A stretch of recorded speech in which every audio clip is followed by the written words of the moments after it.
Hi, everybody, and welcome to another episode of The Spoils of War. This is the Mild Mannered Mage Seth coming at you with another unboxing video of sorts. Friday night, I was able to attend the pre-release event at my local game store, and while I didn't place great, pre-release deck building is not a thing that I'm very good at. I think I managed to place 15th out of 16 overall in the tournament, but it was still a lot of fun, and I did enjoy myself, but because I did place 15th, I did get 3 packs out of the event. So the way that my local game store does it is they have a big grab box of packs, and you reach in and you pull out however many packs it is that you have won for your slot. So by coming in 15th, I came in 3rd. So I have these 3 packs here that I am going to be opening here on camera. So let's get into this pack opening, and we will start with the first pack.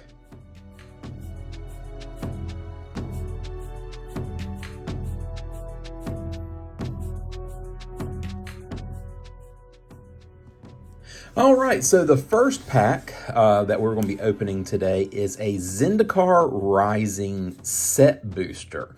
Zendikar Rising came out, I don't even know how long ago that was now. Does it have a date on here or a year? It does not. But this has been the 3rd visit to Zendikar. Had a lot of good cards in it.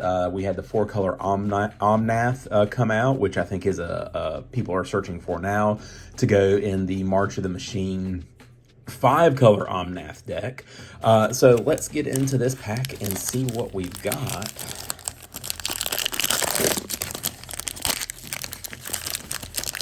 I think this set also introduced the party mechanic. So here is our art card, and I've got it upside down. Zendikar Rising also featured the return of full art lands for Zendikar. So let's go through and see what we got. Get through some of these commons here. And I think Zendikar Rising was the first set to feature set boosters.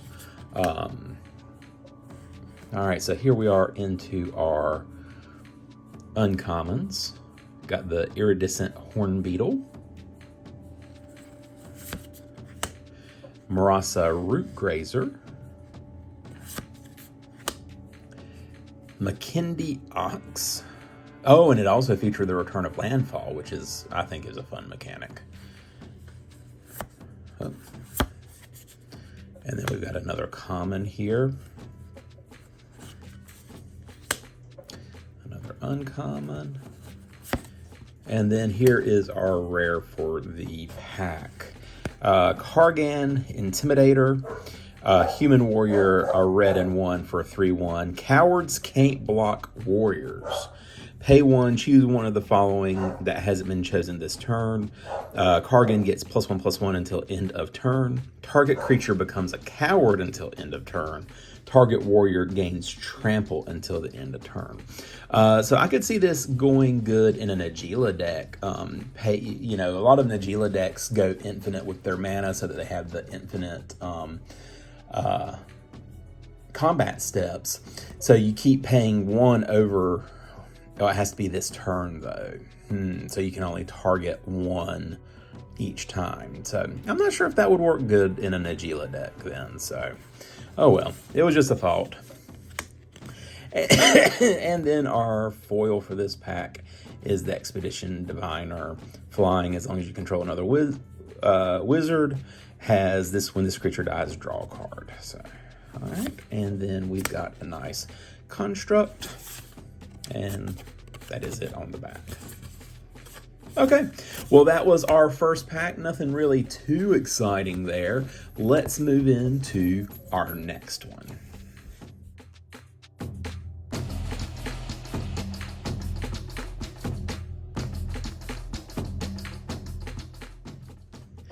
For our next pack, we've got a nice big thick one here.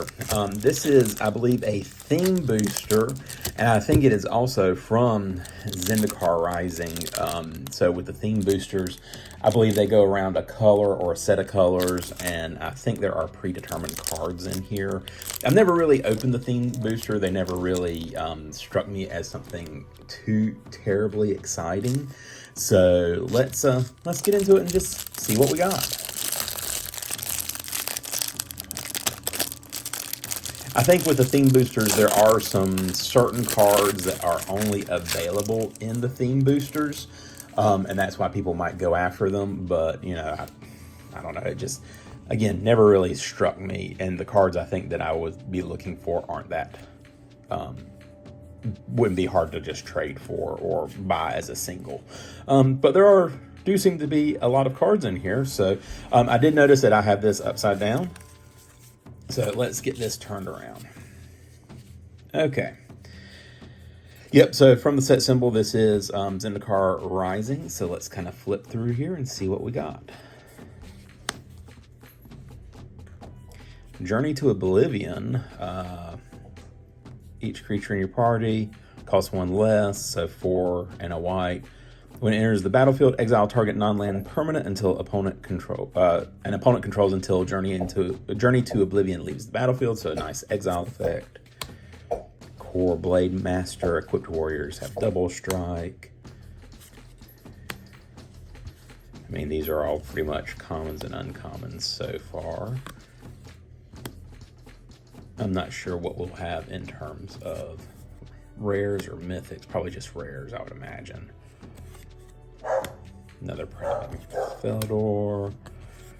Again, it looks like this is just a mono white pack. Landfall. And you can hear my dog barking in the background, being super tough. Frizzle. Hey. Miss Frizzle. Let's go. So, sorry about that. Oh, and I just hit the camera. Okay, and we keep going through these. Yeah, mainly commons and uncommons. These will probably end up going back to my game store.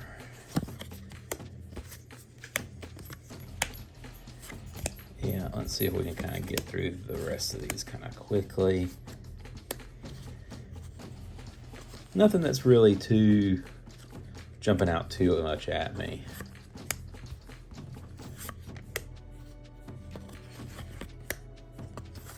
Lots of doubles of things.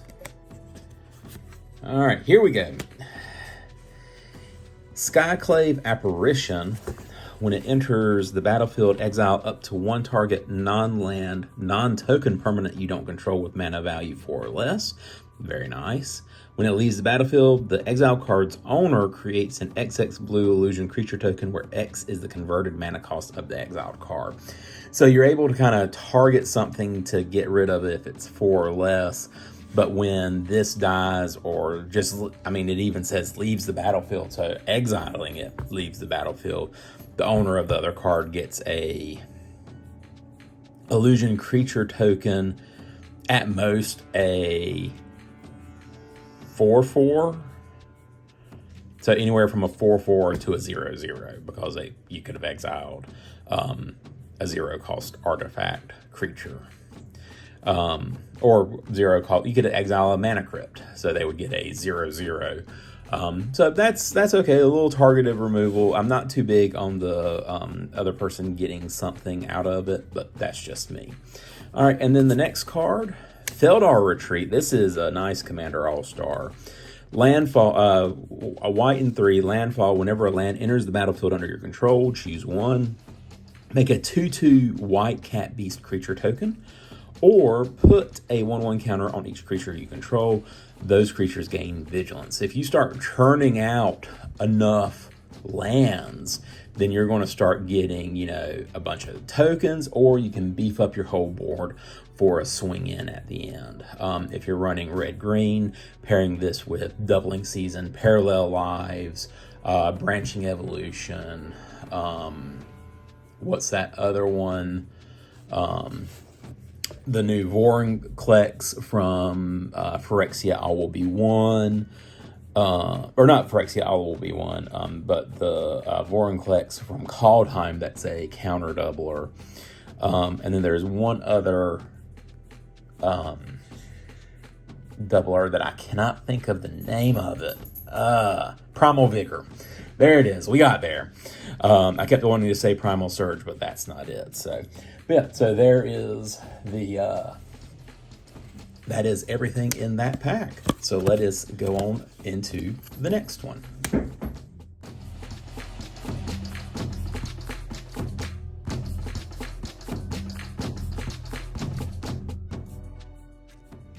All right, and lastly, we have, I think is the most important pack that that needs to be opened, and this is a draft booster pack from March of the Machine. So this is the current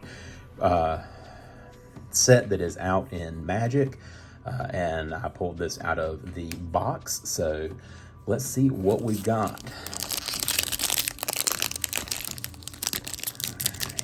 I always hate trying to get into these packs, like they don't give you enough purchase to grab hold. There we go. Finally.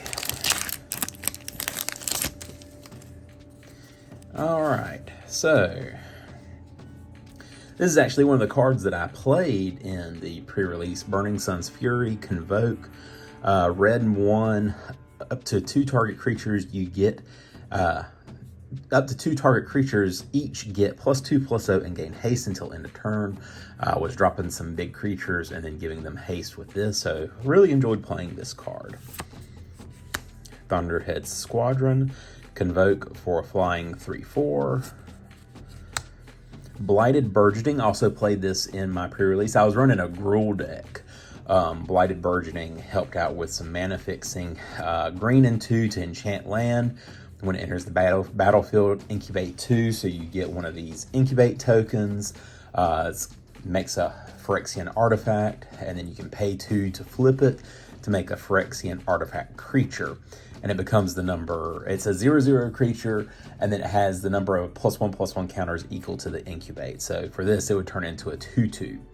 Whenever enchanted land is tapped for mana, its controller adds an additional 1 mana of any color. So that helped out with my mana fixing. Red Cap Hill Slasher, backup 1. When it enters the battlefield, put another 1/1 counter on target creature. If that's another creature, it gains the following ability. So in this case, it is First Strike. Expedition Lookout, Defender 2/3. Knight of the New Coalition, Vigilance. When it enters the battlefield, create a 2/2 white and blue knight creature token with Vigilance. Corrupted Conviction, this is nice. Single black, sack a creature, draw 2 cards. Skittering Surveyor, pay 3 for a 1/2 that gets you a basic land to hand. Shivan Branch Burner, Convoke, Flying and Haste for a 4/4. 7 mana for a 4/4. All right, so that's, actually that is an uncommon. So we are now in our uncommons. Tandem Takedown, 2 green and 1. Up to 2 target creatures you control each get +1/+0 until end of turn. They each deal damage equal to their power to another target creature, planeswalker, or battle. Bonded Herd Beast, green and 4 for a 4/5. Pay 4 and a Phyrexian red, so that's either a red source or 2 life to transform it. And this transforms into Plated Kiln Beast. 7/5 with Menace. Ooh, that is not fun. But all told, it does take 8 to 10 mana to transform it, depending on if you are paying the 2 life. And then our battle for this pack is Invasion of Ulgratha, black and 4 for a battle siege. As it enters the battlefield, choose an opponent to protect it. You and others can attack it. When it's defeated, exile it and then cast it transformed. When it enters the battlefield, it deals 3 damage to any other target, and you gain 3 life. Now, the funny thing is, you could always tell when somebody had a battle in their hand because they were turning their cards this way to try to read it, or they were cocking their head to the side, so it was kind of funny. It does transform into Grandmother Ravi Singir, flying 3/3. Whenever a creature an opponent controls dies, put a 1/1 counter on it and gain a life. And then our rare for this pack is a Sunfall. Exile all creatures, incubate X, where X is the number of creatures exiled this way. So a nice little board wipe. This kind of reminds me of, what is that card? Phyrexian Reclamation. Destroy all creatures, and then you make a Phyrexian Horror. But this, you make a incubator token, and then you can turn it into an artifact creature. So that is pretty nice. I like that. Nice little board wipe. Oh, and then our... I don't know what you would call this, but you know, this is a past set reprint. Shanna Sisay's Legacy, green and white for a human warrior. Can't be the target of the abilities your opponents control, and she gets +1/+1 for each creature you control. This is really good in a token go wide deck. You know, you have a bunch of tokens on the battlefield, and she gets absolutely massive. And I like the artwork on her. She looks fantastic. And then a swamp, and then a treasure token. All right, so there is all the cards that I pulled from my packs for this Spoils of War episode. Spoils of War, what would we call this? March of the Machine, since it was the March of the Machine pre-release set. So how did you do in your pre-release? Give me a comment, give me a like, give me a subscribe. Let me know how you did. Again, let me know anything that you think I need to be doing, or things that I could be doing better. Help make this channel a little bit better and get the type of content that you would like to see. Now, before we leave for the day, I do have some MtG Arena codes. So I've got a code from an older set and a March of the Machine codes. So here is the first code. And I'll leave this up here for a second. I know pause is a thing, but you know, give you time to get it paused and get in a good spot. All right, and then we'll also do a second code. So here is your second code here. And there it is. That is our Spoils of War, March of the Machines. Hope that you enjoyed this video. Give me a like, give me a subscribe, give me a comment. In the meantime, this is your Mild Mannered Mage, Seth, hoping you all had a fantastic pre-release weekend. I will be posting up a box opening soon. Just got to crack the packs and get through all of it. So be keeping an eye out for that here in the coming days. I also will be working on another deck tech video. I got some cards from March of the Machine that I want to upgrade one of my decks with, and then I will post the tech for it. So that will be coming up soon as well. So again, hope that y'all had a fantastic pre-release, got all the cards that you wanted. If not, be sure to check out those singles at your local gaming store. Y'all have a fantastic rest of your week, and we'll see you on the next video. Have a good one.